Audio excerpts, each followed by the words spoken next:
जिन्होंने बिल्कुल गांव गांव तक जाकर अलख जगाया और एक रहने का संदेश दिया, जिसके कारण मैं ऐसा मानता हूं कि एक बहुत अच्छा विजय हमको मिला है।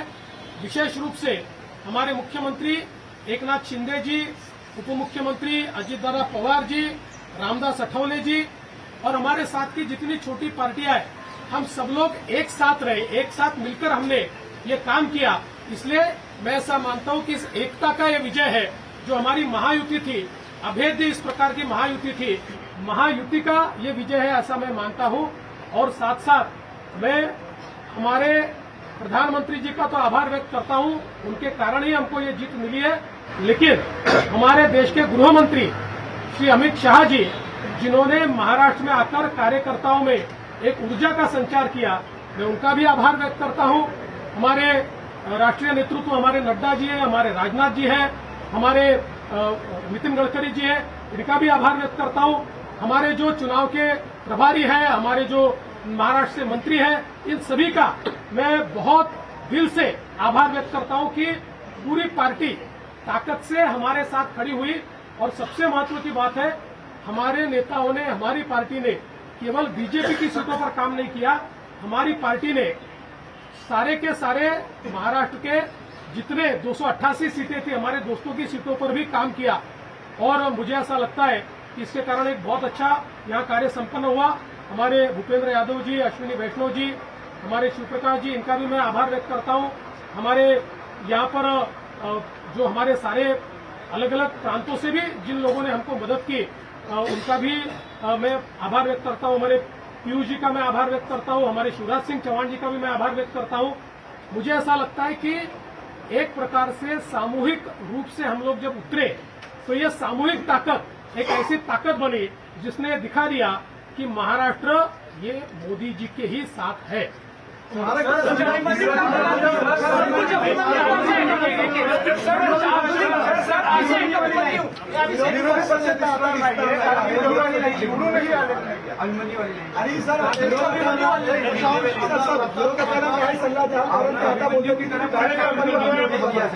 ऐसा है, मैंने पहले ही कहा था, मैं आधुनिक अभिमन्यु हूँ, चक्रव्यूह को भेदना जानता हूँ, मैंने चक्रव्यूह को भेदा है।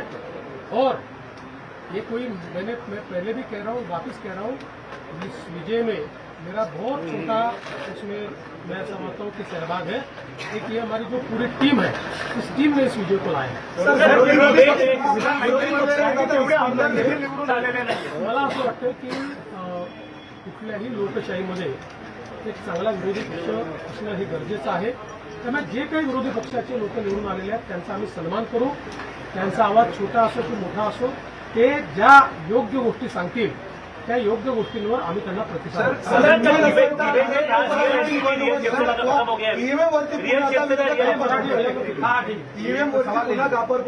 हिंमत असेल तर बॅलेट पेपरवर निवडणुका घ्या आता असं विरोधक म्हणतात, काय सांगा? मला ते माहितीच होतं, जर झारखंडमध्ये झारखंड मुक्ती मोर्चा जिंकला तर तिथलं ईव्हीएम टॅम्पर प्रूफ परफेक्ट एकदम जनमताचा कौल, लोकशाहीचा विजय। आणि महाराष्ट्रामध्ये हे धाराशाही झाल्याबरोबर लोकशाही खतऱ्यात आलेली आहे, ईव्हीएम प्रॉब्लेममध्ये आहे, ईव्हीएम टॅम्पर झालेला आहे। मला असं वाटतं की कुठेतरी अशा परिस्थितीमध्ये आत्मचिंतन केलं पाहिजे आणि खरी कारणं काय, मला काय त्यांना सल्ला द्यायचा नाही आहे, मी तेवढा मोठाही नाही आहे, पण कधीतरी त्यांना खरी कारणं काय याचा विचार करावा।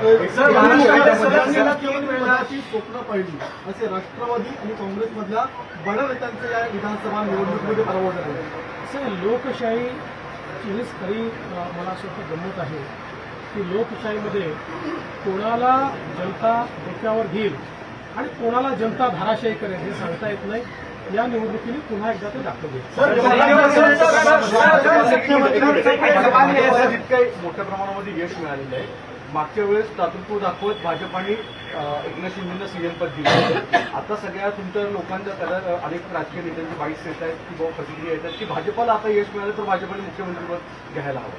नाही, या बाबतीत माननीय अमित शहांनी प्रेस कॉन्फरन्समध्ये क्लिअरली सांगितलेलं आहे, मुख्यमंत्रीपद हे कुठल्या निकषावर नाही, मुख्यमंत्रीपद तीनही पक्षाचे नेते एकत्रित बसून ठरवतील।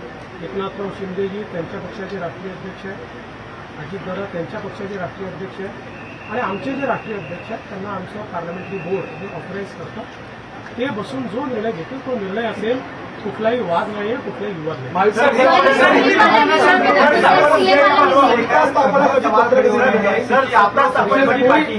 सीएम पद क्या बीजेपी के सीएम पद के ऊपर कोई भी विवाद यहाँ नहीं होने वाला, क्योंकि पहले दिन से ये तय है कि चुनाव जब संपन्न होगा तो चुनाव के बाद तीनों पार्टियां मिलकर इसको तय करेगी.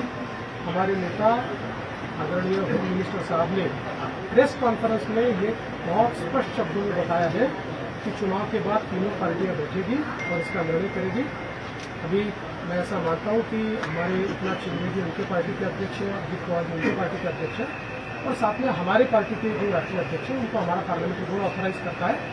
तो ये लोग बैठकर एक उचित निर्णय करेंगे. हमारे वरिष्ठ नेताओं से बातचीत करेंगे, हमारे पार्लियामेंट्री बोर्ड से बातचीत करेंगे. जो निर्णय होगा वो सबको मान्य होगा, इसमें कोई विवाद नहीं.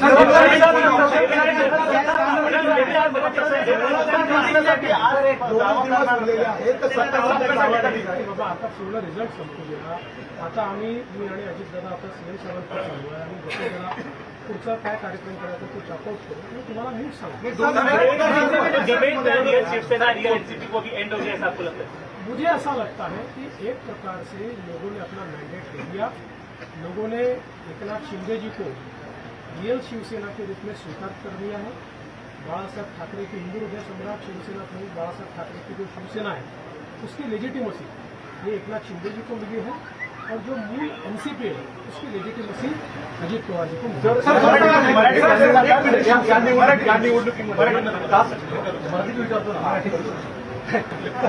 निवडणुकीमध्ये जास्त पोलरायझेशन करण्याचा प्रयत्न महाविकास आघाडीकडनं आवर्जून केला गेला, विशेषतः मराठवाड्यामध्ये आणि विदर्भामध्ये पण वेगवेगळ्या ठिकाणी अशा स्वरूपाचा प्रचार केला गेला. तरी देखील विदर्भ आणि मराठवाडा याच्यामध्ये प्रचंड भाजपाला यश मिळताना दिसतंय. याचं प्रमुख अॅनालिसिस काय? मला असं वाटतं की जेव्हा वारंवार तुम्ही एका व्यक्तीला एका पक्षाला टार्गेट करता त्यावेळी तुम्ही जे टार्गेट करता त्यातली हवा पण निघून जाते आणि त्याची तीव्रताही कमी होते आणि लोकांनी त्याचं सत्य समजतं.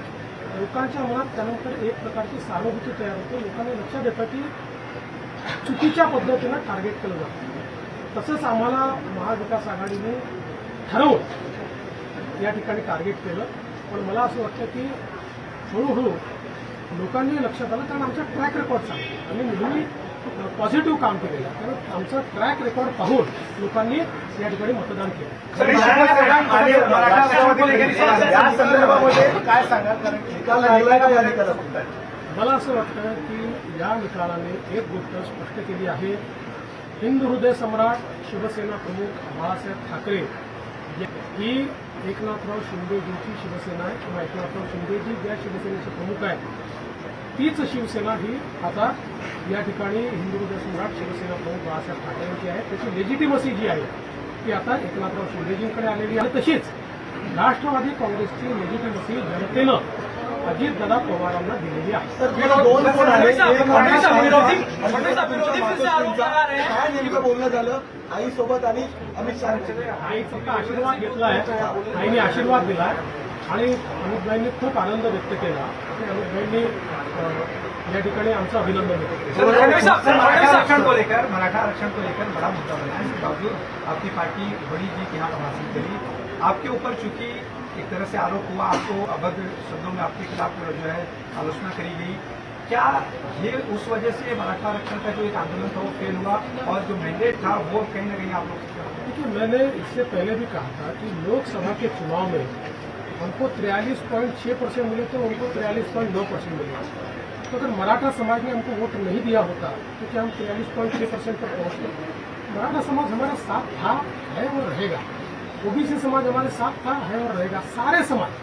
आज आप जब इसको डिसाइफर करेंगे, जब आप इसका विश्लेषण करेंगे तो आपके ध्यान में आएगा कि सब समाज हमारे साथ में. देखिए, हर समाज की अपनी इच्छाएं होती है, आकांक्षाएं होती है, लेकिन इनको ये भी पता होता है कि अपनी आकांक्षाएं पूर्ण करने के लिए प्रामाणिकता से काम कौन कर सकता है. तो लोगों का विश्वास होता है. तर 2019ला मला वाटतं की वर्षावर एक प्रेस झाली, तर त्यानंतर शरद पवारांनी त्यांनी लावलेला पैलवान हे वाक्य मोजलं होतं आणि तुमचं आलेलं माइंडेड गव्हर्नमेंट पाडलं गेलं होतं. त्याचा प्रतिबदला घेतला आहे का आता आणि ते लावणं परवाना सक्सेस कुठलाही बदला मी घेतलेला नाही. राजकारणामध्ये जनता ठरवते कोण जिंकेल कोण हरेल. कधी कधी एखाद्या गोष्टीचा नापसंती ही जनता कळवते. मग यातनं जनतेने कदाचित नापसंती कळवली असेल आणि आमच्या बाबतीत पसंती कळवली असेल. मला असं वाटतं की याला वेगळ्या पद्धतीने पाहण्याचं कारण नाही. आणि नंबर्स काय याच्या आधारावर मी विरोधी पक्षाचं मूल्यमापन करणार. सर चाणक्य नीतीवरतून जी चर्चा सुरू झालेली आहे. महाराष्ट्र चाणक्य म्हणून शरद पवारांचा उल्लेख वारंवार केला जायचा. आता महाराष्ट्र चाणक्य बदलला आहे. बदलला असेल तर मला माहीत नाही. फक्त मी एवढंच सांगू शकतो मी तरी चाणक्य वगैरे काही नाही. मी भारतीय जनता पक्षाचा साधा कार्यकर्ता आहे. माझा पक्ष मला ताकद देतो, माझ्या पाठीशी उभा राहतो. म्हणून मला हे सगळं करता येतं. आमच्या पक्षातले जे विरोधी हे सगळे नेते माझं नेतृत्व मान्य करतात म्हणून मला पुढे जाता येतं. त्याच्यामुळे चाणक्य वगैरे नाही. सर्व सांगितलं हे जे काही आम्ही जिंकलो आहे ही एकत्रित भारतीय जनता पक्षाचा हा विजय आहे. ह्याच्यात देवेंद्र फडणवीसचं कॉन्ट्रीब्युशन हे फार लहान आहे. गैरकानूनी जीत एक कह रही है. संजय राउत ने स्टेटमेंट दिया है कि गैरकानूनी जीत है. ये जीत को नहीं मानते क्योंकि जनता के खिलाफ है. सर और इसी से एक सवाल इसी पे कंटिन्यू कर देता हूँ सर. क्या देवेंद्र फडणवीस के रूप में समंदर वापस आ गया है? जो लोग घर किनारे पे बसाए थे भेजन. तो पहली बात तो ये है कि संजय राउत इनके ऊपर मैं कोई प्रतिक्रिया देता नहीं, लेकिन आज आवश्यकता इसलिए दे रहा हूँ. मुझे ये पता है कि झारखंड मुक्ति मोर्चा जीता है तो बहुत लेजिटिमेट जीता है. वहाँ चुनाव एकदम फेयर हुआ है. वहाँ पर इलेक्शन कमीशन ने अच्छा काम किया है. वहाँ पर ईवीएम इतना पक्का था कि वो हैक ही नहीं हो सकता. वहाँ लोकतंत्र का विजय हुआ है. तो महाराष्ट्र में अगर हमको लैंडस्लाइड विक्ट्री मिली है तो इलेक्शन कमीशन भी बायस हो गया है. यहाँ का ईवीएम हैक हो गया है. यहाँ पर लोकतंत्र की हत्या हो गई है. कि कभी न कभी आत्मचिंतन करने की आवश्यकता होती है. जो आत्मचिंतन नहीं करते जिंदगी में वो समाप्त हो जाता है. मुझे ऐसा लगता है कि कभी न कभी आत्मचिंतन करना चाहिए और इस प्रकार से वो बात करेंगे तो क्या लोगों का विश्वास बैठेगा? सर एक फोटो सर विक्ट्री का फोटो.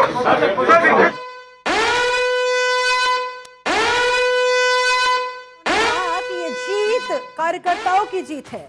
उनकी मेहनत की, उनके विश्वास की जीत है. हमारी एकजुटता की बहुत बड़ी जीत हुई है. महाराष्ट्र की जनता ने ये जो मैंडेट सुनाया है ये हमारी जिम्मेदारी को और बढ़ाता है.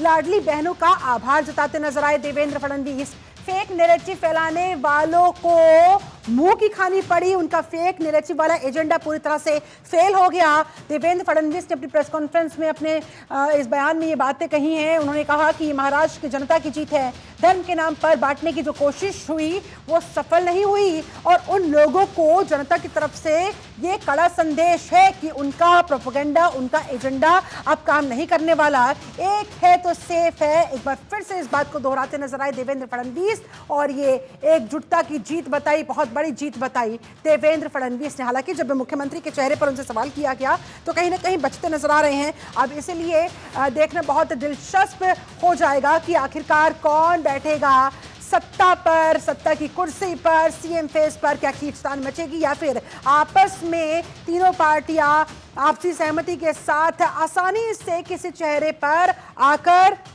उसके नाम का, उसके चेहरे का ऐलान कर दिया जाएगा. इसके लिए फिलहाल किया जा रहा है इंतजार.